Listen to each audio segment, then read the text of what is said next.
Une stratégie gouvernementale en aviation est réclamée par la Fédération des chambres de commerce du Québec. La Fédération invite la CAQ à considérer le transport aérien comme un levier économique important pour les régions. C'est l'une des recommandations du mémoire déposé par la Fédération aujourd'hui. La Fédération souhaite donc que le Québec améliore le système de desserte en régions éloignées. L'Est du Québec reste souvent à découvert. Le dossier des infrastructures est aussi sensible. Pour la Fédération, l'entretien et la modernisation des aéroports doit rester prioritaire. Le député Yves Montigny, qui est aussi président du comité permanent du transport régional aérien, a refusé les demandes d'entrevue de Radio-Canada. De leur côté, des élus de l'Est partagent l'opinion de la Fédération des chambres de commerce.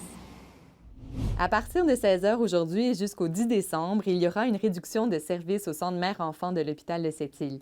C'est en raison d'un manque de personnel infirmier. Ce que ça veut dire, c'est que les accouchements sont possibles, mais que les situations qui posent davantage de risques vont entraîner des possibles transferts à l'extérieur de la Côte-Nord. Ça pourrait être le cas des mères qui présentent des grossesses à risque, mais aussi des nouveau-nés ou des enfants qui ont besoin de soins intensifs. Les comptoirs alimentaires de Sept-Îles, Port-Cartier et Bécomo annoncent aujourd'hui le report de leur guignolée. Elle était prévue jeudi. Le nouveau plan de match, c'est de l'organiser le 12 décembre. C'est la tempête prévue sur la Côte-Nord et les enjeux de sécurité qu'elle entraîne qui a forcé cette décision.